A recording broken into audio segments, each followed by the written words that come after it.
Welcome back to the Realm of Unpopular Opinions. It is time for the other video of the year, which is the favorite books, the best books that I personally have read in the year of 2025. I do understand that I said I would publish this like before the end of the year, but well, I was just not at all in the mood to film, let alone to talk positively about something. I did not have a very cheerful end of the year in general, mood-wise. And then the very last day of the year that I was like, I'm going to film the video and put it up on the 31st was the day that the new big update came out for Love and Deep Space. So I just did not have the date available is what I'm getting at. So let's get into it. These are the best books that I've read this year. Now I'm way more in the mood to talk about them. And in general, whenever I feel like I have a deadline, again, I think this is a side effect to me still being in university. Whenever I have like a deadline, something that has to be done, even self-inflicted, whereas other deadlines I'm actually fine with, I don't want to do it. So as soon as I said I have to do this video by the end of the year, I immediately did not want to do it. And now that it's the first, I've liberated myself from the feeling of having to do it. So I don't know what I'm getting at. Let's just get into the video. Let's just get all the mangas out of the way first, actually, because like that's stuff that I definitely do not shut up about. And I actually went out to get the physical copies because I don't know, I like the tangible aspect of the videos. So the first thing we have is obviously Witch Hat Atelier, which was the thing that I yapped about all year, essentially.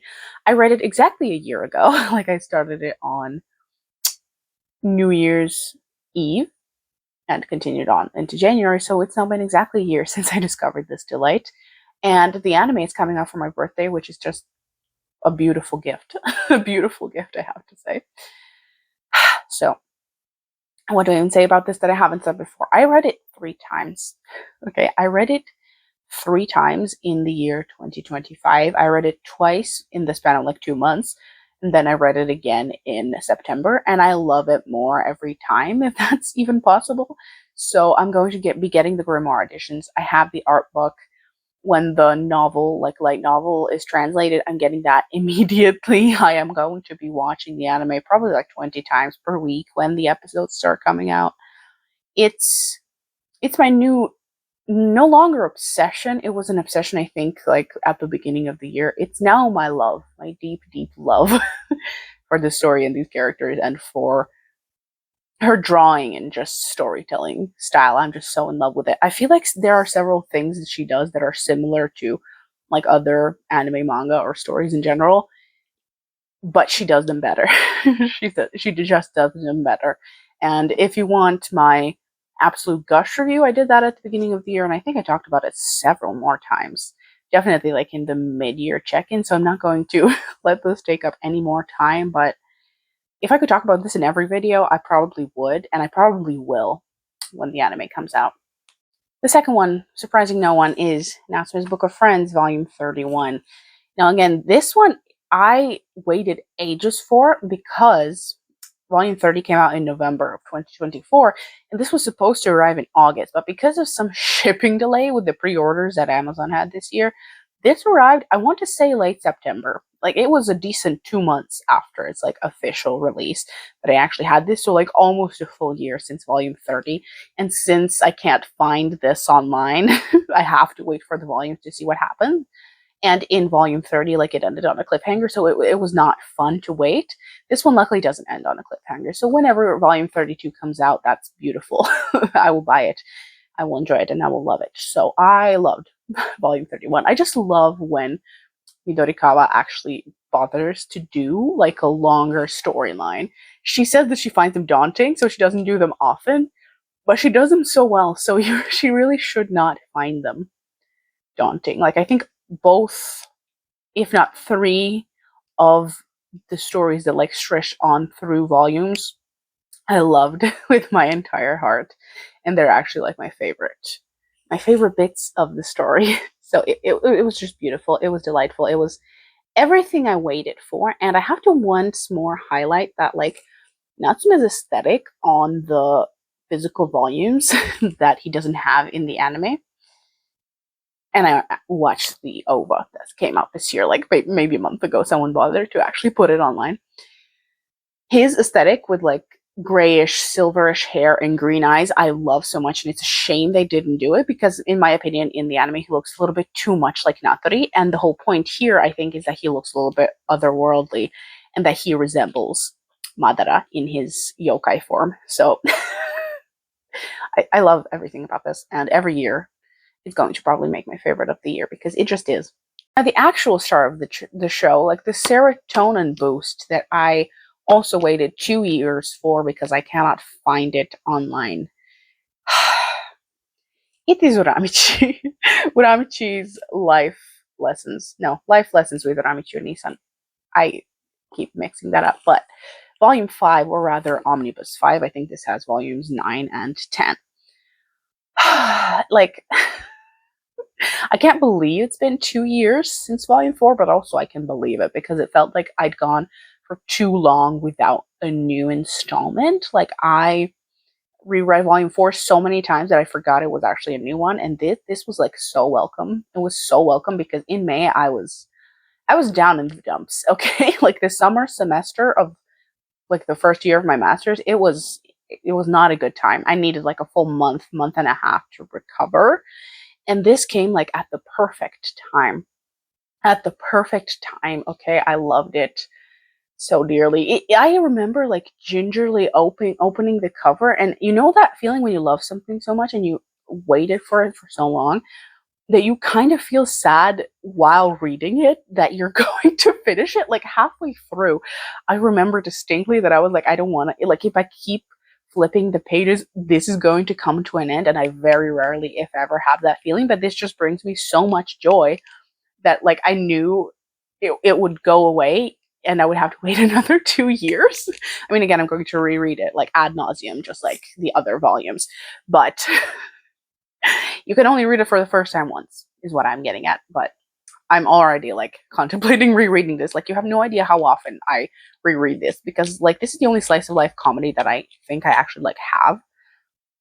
So like every comedy or slice of life story, you can sort of like consume it a bazillion times and it never really gets old. This is why I've watched Friends like 35 times probably.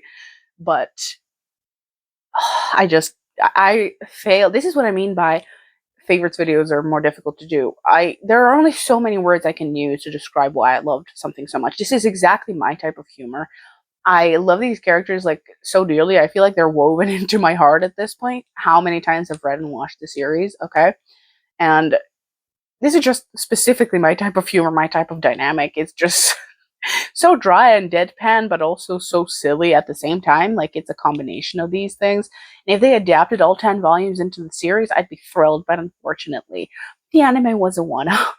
But still, to this day, whenever I don't know what to watch, or I need something to cheer me up, or I'm sick, this series is what I will be either reading or watching. So, like, it made my month after I really, really needed something like this.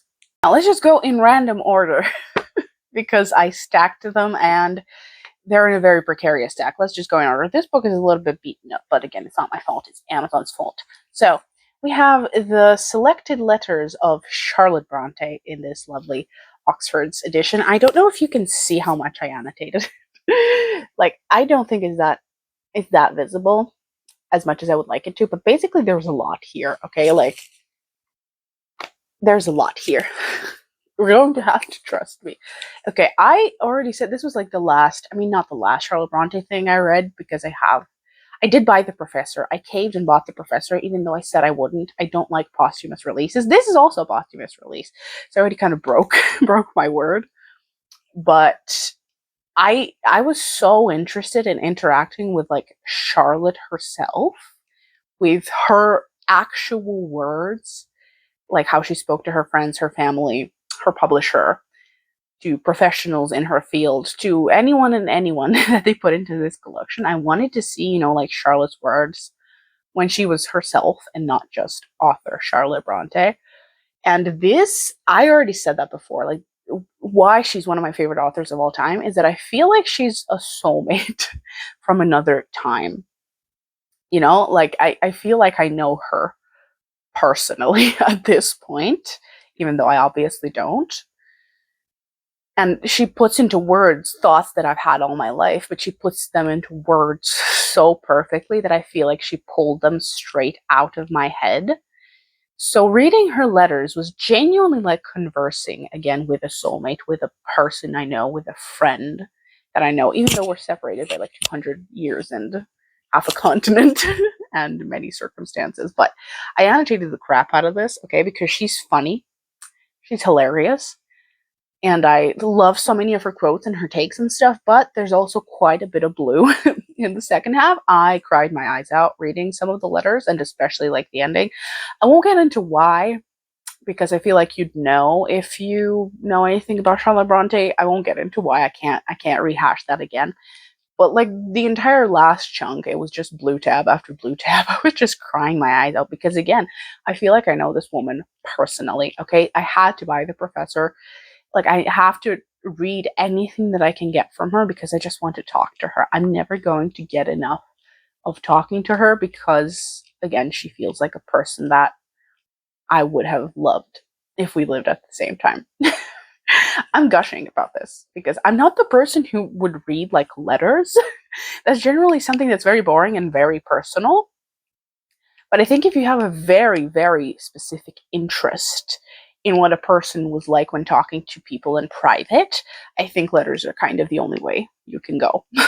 Or diaries, but point being is that I'm not the person who would read someone's letters or diaries, but there are very few exceptions when I'm really, really interested in the person and there's no other way I can like get their direct words. So this was just, it made my year, but it also ruined my day when I was reading that like last chunk. So it's also in this copy, like the font is fairly tiny, so keep that in mind because they like crammed as many letters as they probably could into this.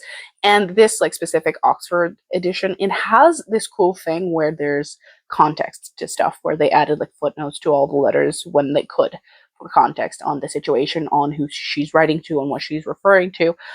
So that was really like a delightfully made copy. It just I just cried so bad in the second half. I felt like my best friend was going through something. It was a rough time, okay? Charlotte Bronte is now my close personal friend. On a far more positive note, we have The Bird's Nest by Shirley Jackson. There's still a bookmark in here because my mother is reading it. She takes like months to read stuff, which is fine, but it's in her room and has been in her room since I read it. But Shirley Jackson, we've been on a bit of a slippery slope with her because the last two books like kept going down in quality, at least as far as I considered it. But this was like a soar back to the top, like vibe wise, and just how delectable I found the writing.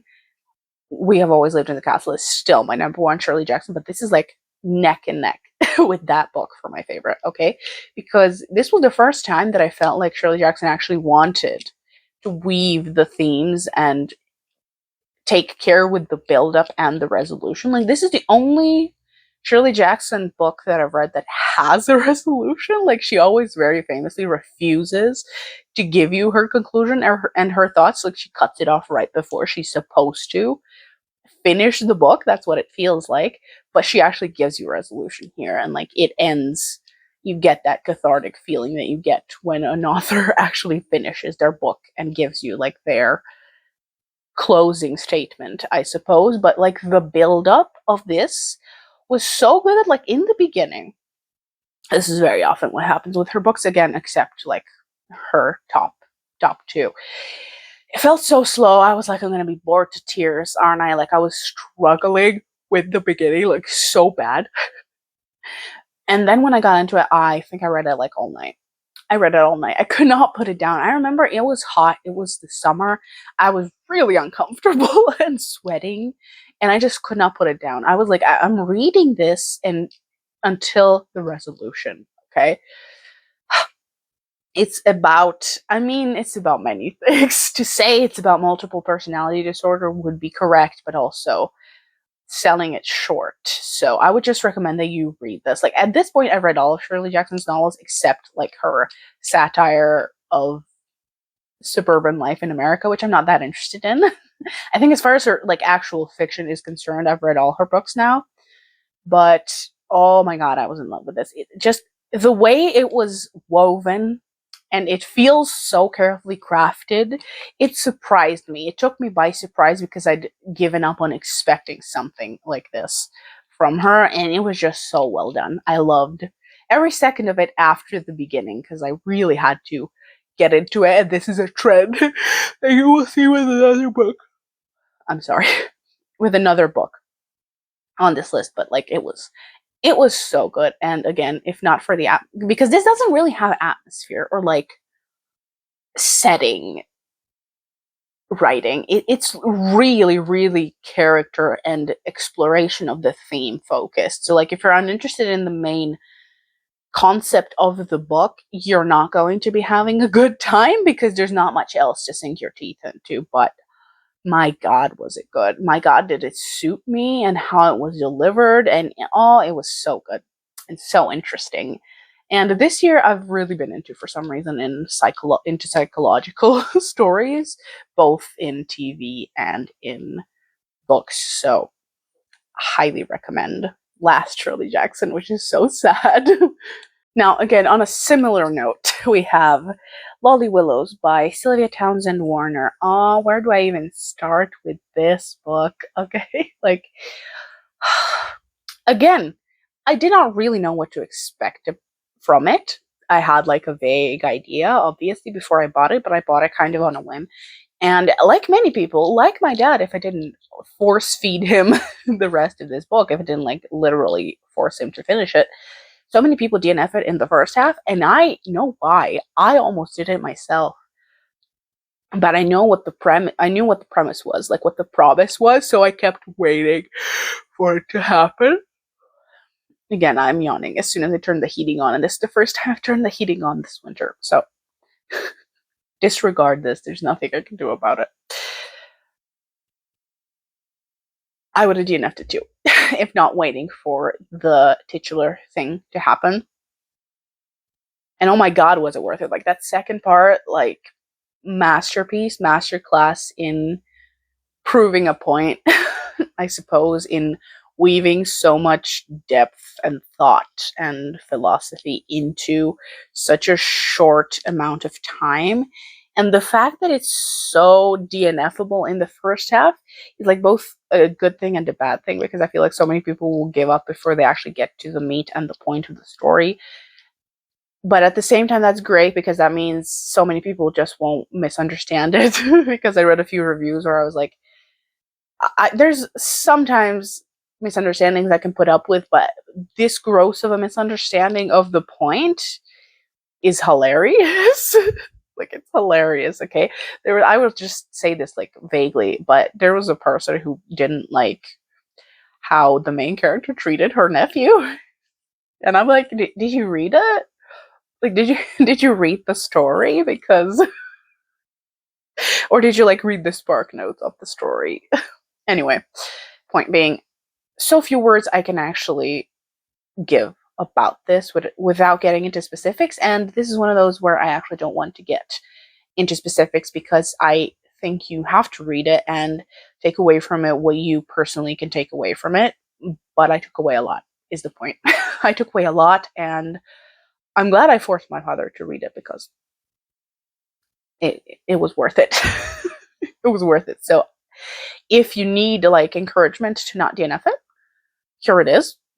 And you might still, again, not take away anything from it. But if you're going to take anything away from it, you need to get through that first half, unfortunately. So it's worth it. It really is worth it if you find value and meaning in it. So highly recommend. And whenever I think of like favorite books for the year, many come to mind, you know, because I'm like, I give books 5 stars even when they're not my favorites of the year, but specifically because like they are 5 stars, just not memorable favorites for the year. This is one of those like I've been thinking about all year. Whenever someone asks me like what my favorite book of the year is, this one always pops into my head, and like it's always the first one that pops into my head. So if you have to ask me my favorite book of specifically 2025, I think it would be this one, specifically because of how often and how consistently throughout a year that felt longer than 12 months, this was the first thing I thought of when the topic of favorite book came up. So I think it would be this one. I'm so happy that I have it, and I'm so happy that I splurged on the pretty cover because I really like the little cloth bounds. The next book is one that I also got from the library on a whim, and if you remember, or if you don't, doesn't matter, a video in April-ish around my birthday when I got a book from the library that, like, I was the only person to have ever borrowed it, and I almost stole it because it was, like, an old vintage edition. And again, no one had ever checked it out that I was so tempted to steal it, but I didn't. I cannot, in good faith or conscience, steal from the library, even when no one but me cares about the book. But I did buy it myself, and it is one of my favorites of the year because it combines two of my favorite things, actually, and that is Mark Twain and King Arthur. A Connecticut Yankee in King Arthur's Court is the book. I love Mark Twain. I just love the mind and humor and witticisms of Mark Twain. And him tackling something like King Arthur was just like a recipe for hilarity because he's just that type of writer. I have one minor complaint about it, and that is that it felt a tad too long. But like only like in the middle, like maybe in like the first bit of the last third, it felt a little bit too long. Otherwise I loved it, but that could be because I crammed it into my schedule because it was a library book.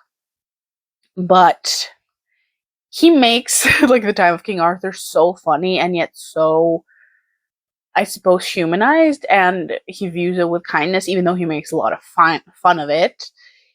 He also obviously tackles like a lot of issues that he has with that kind of society and with many issues and with slavery and with all kinds of problems at the time. And while the book is funny, there's sort of like mini essays that Mark Twain shoves in there on certain topics that he has a problem with. And I loved the entire thing. Anything to do with King Arthur, as we've established, I will read. And since it was Mark Twain, I was like, what could be more perfect for this time of year?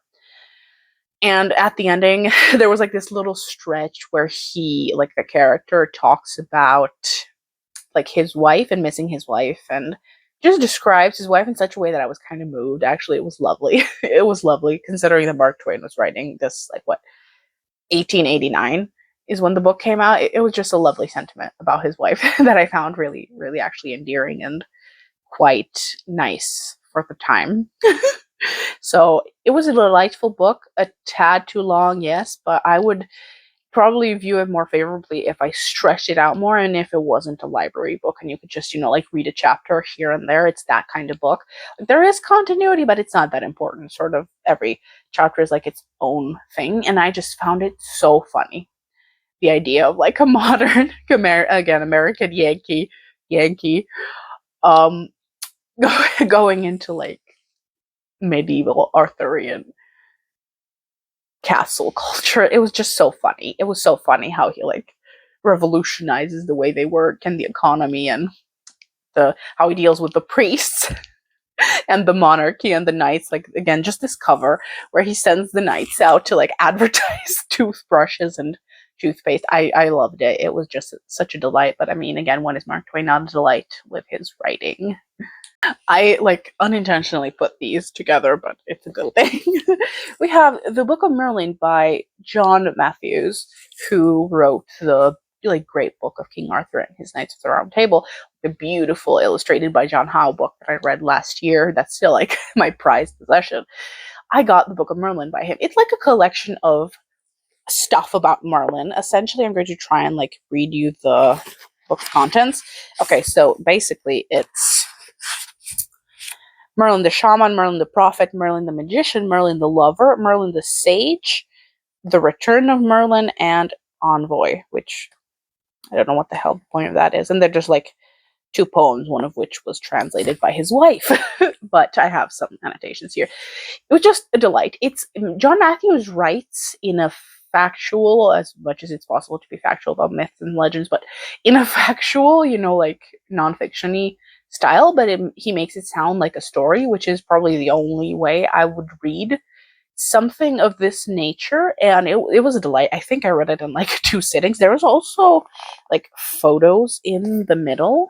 There's like a few panels of photographs that he includes in the middle. And I loved it. I loved it so much. I devoured it. It explores like the different depictions of Merlin, how they depend on who the source is and why they viewed him as the prophet or the shaman or the lover, why they avoided his entanglements with women when he's like a prophetic figure as opposed to like a wise figure as opposed to a guiding figure. Like, it was fascinating, okay? Because if I had to choose, obviously, like between Merlin and King Arthur and his knights, Merlin would be the feature of interest and has been all my life. So an entire book dedicated to like the lore of the Merlin myth was everything, and I loved it so much. And there's a couple other John Matthews books that I want to find, but I think they're not Arthurian related. They're like other stuff about Celtic folklore and shamanism, and I think I saw one about the Holy Grail. Doesn't matter. I love John Matthews and how he presents his stuff. The one downside, there's Robin Hood, like ad at the end of the book. I want that too. There's one slight that I have against him, which is not even against him, it just rubbed me the wrong way.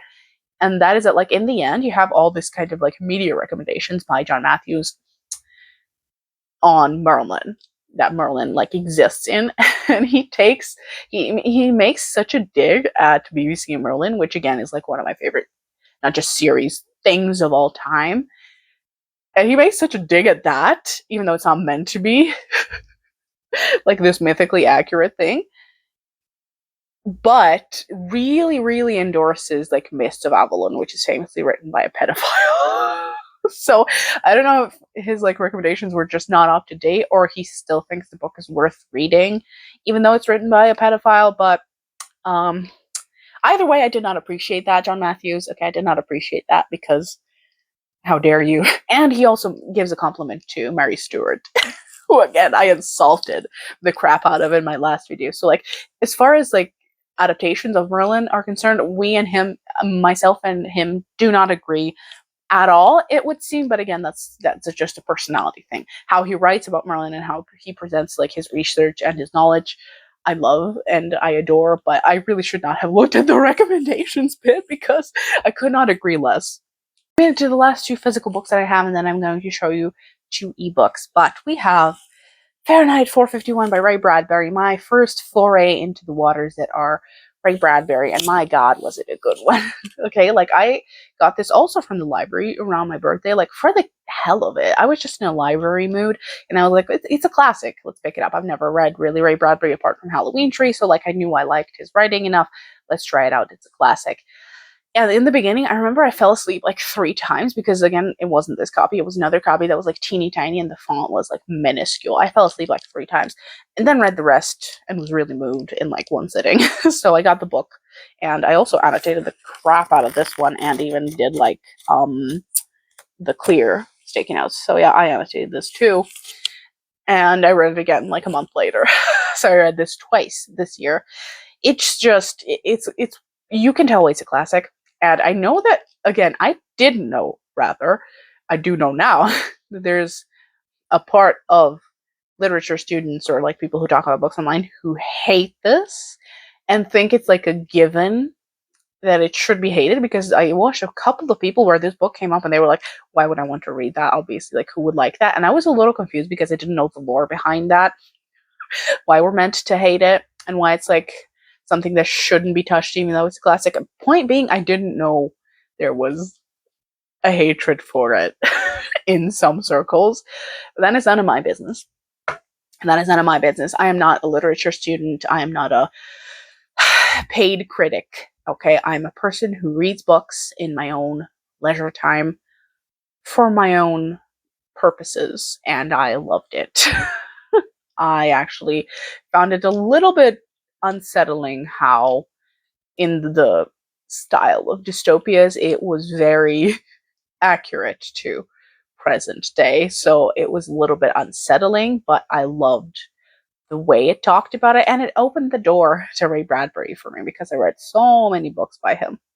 this year that it feels like, again, he's also my close personal friend, even though I only started reading Ray Bradbury kind of this year, or technically last year with the Halloween tree, doesn't matter, but oh, I loved this. I loved this. I'm already like thinking about a reread, but it's okay. Like twice in 1 year is okay for a book. Manga is another beast altogether, but if you're one of the people who like knows that it's like this hated thing that you shouldn't read for whatever controversial reason, and again, you can have your opinions on anything. You could even be right. I'm just saying that when I read it, I didn't find anything to hate about it. So, I mean, do your own thing. I just know that I was definitely surprised when I came into some circles and I was like, oh, so it's like universally hated. It's assumed that you will hate it, and like, why would you read it? But I don't even know what I'm going on about. Like, I loved it. I read it twice this year. Obviously, it's on my list.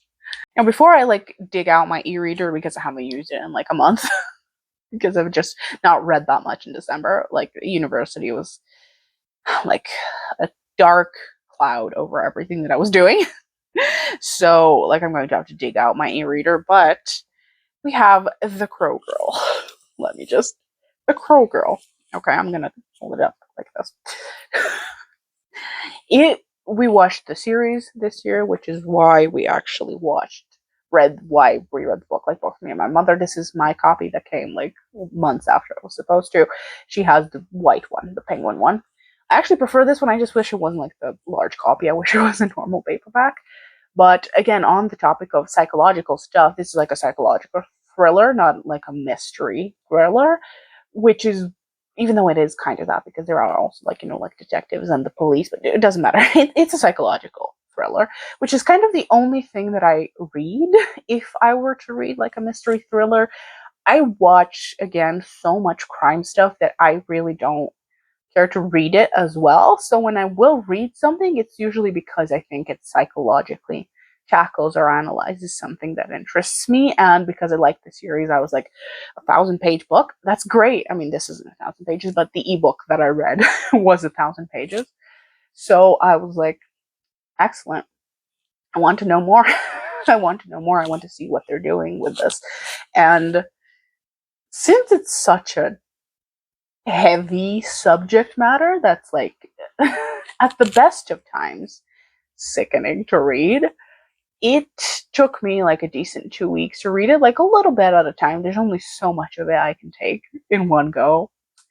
But I thought it was handled in a way that I've not seen such stuff handled and very often, and that is that it isn't like graphic or gratuitous or in your face with it while still discussing it in detail, if that makes sense. Like, there are so many things about this type of subject matter that are constantly like, you need to see every detail of it, like going to town with the graphicness of it, like shocking you, bullying you with watching it, that makes it feel very voyeuristic and like exploitative. This just felt deeply sympathetic, I suppose, and presenting you with the full horror of it without like forcing you to endure it. So, if that makes sense, I really liked it. And the exploration I really liked. Like, the build up I really liked. My mother didn't really like the ending. I really did. But that's like obviously up to you. So, while again, sickening subject matter and very much Nordic noir, I personally loved it. And I feel like there's always like one thriller a year that I'm like, okay, this was great. This was worth my time. I don't know why they're always so long, but I loved it. I loved it. Would I read it again anytime soon? Like, I don't really think so, but I'm happy that I have it and that I did read it. And I can't wait for season 2, even though it's not really book accurate, but I don't really mind. They very much UK-ized it. Like, they made it very British. But I do love Dougray Scott, and it's a shame that they did his character so dirty, because that character is actually quite nice in this book. And like the Slavic references made me laugh. I think they mentioned like a Serbian sports player, and one of the, I think the forensic, like either the forensic analyst or the pathologist is called Ivo Andrić, which just made me sob with laughter the first 2 times that it came up. It just felt like such a funny joke So it kind of took me out of the story, to be fair, when it came to that, but it was just so funny. Did they like just Google the three most famous like Balkan people? Either way, it was hilarious. So every time Ivo Andrić came on the scene, I was just chuckling to myself. But that's good because I needed a little bit of brevity in between the repulsive crimes. Let's briefly, I found my e-reader. Let's briefly talk about Ray Bradbury again. And we have From the Dust Returned by Ray Bradbury. I'm just going to hold up my e-reader as if it's a book. Okay. It was, it took also a bit of getting used to, because also I'm so depressed that I can't actually find From the Dust Returned to buy anywhere because I really want it. And I read many, again, Bradbury books this year, but I think this is like the second one that I gave 5 stars to. This is Addams Family, and like this cover is actually drawn by Charles Addams. They were writing it at the same time. And that's such a delightful little bit of lore about like this and the Addams Family. And I think I read it at the time when I was rewatching the original Addams Family, which is like my favorite things of all time. It was strange. It took some getting used to, because Bradbury, while he writes about strange stuff, he doesn't often really stray that far from conventional storytelling, even in his short stories. And I read quite a few of them this year. This was very different style-wise, and it took some getting used to. But once I did, oh, I loved it. The descriptions, the writing was just so scrumptious. You could just like you could feel every single description that he was making, and the symbolism of certain things, and just the characters were so alive. A lot stranger than Addams Family. Obviously, like Addams Family is conventional compared to this family, but oh, I loved it. I loved it. I wish I could get a physical copy so I could force again people in my house to read it. But aside from that, I loved it. It was just delightful. And as an Addams Family like stan, it was everything that I wanted from the concept of Ray Bradbury writing an Addams Family like story. The second book we're going to talk about is The Last Unicorn, okay, by Peter S. Beagle. This book I read right after I watched the film. Like, I watched the film in childhood. I was always freaked out by it. I never liked it. I was a Disney kid, so I wasn't really used to like the creepier aspects of stuff that wasn't Disney. Like that one scene in the carnival with like the harpy, if you know, like that freaked me out as a kid, and I refused to watch that film ever again. But recently I saw some like short bits of it, I think on TikTok. So I was like, okay, let's like give it another try. I loved the film this time around, minus some unnecessary additions, and I didn't like the songs, except like the main one. Point being, I really liked the film. It really sat right with me, and it kind of actually moved me in certain spots. So I read the book, and the book was a little bit tediously written. I'm not going to lie to you. Like, I think the adaptation was a really good step up, because it sort of made certain points that drag in the book a bit more dynamic. But the book is pretty much almost exactly the same as the adaptation. Like, no wonder he was happy with it. I was struggling to finish it, like, I'm not going to lie to you, but overall I liked it. And there were some details that I don't even remember. I could like look at the annotations, but I'm not going to right now.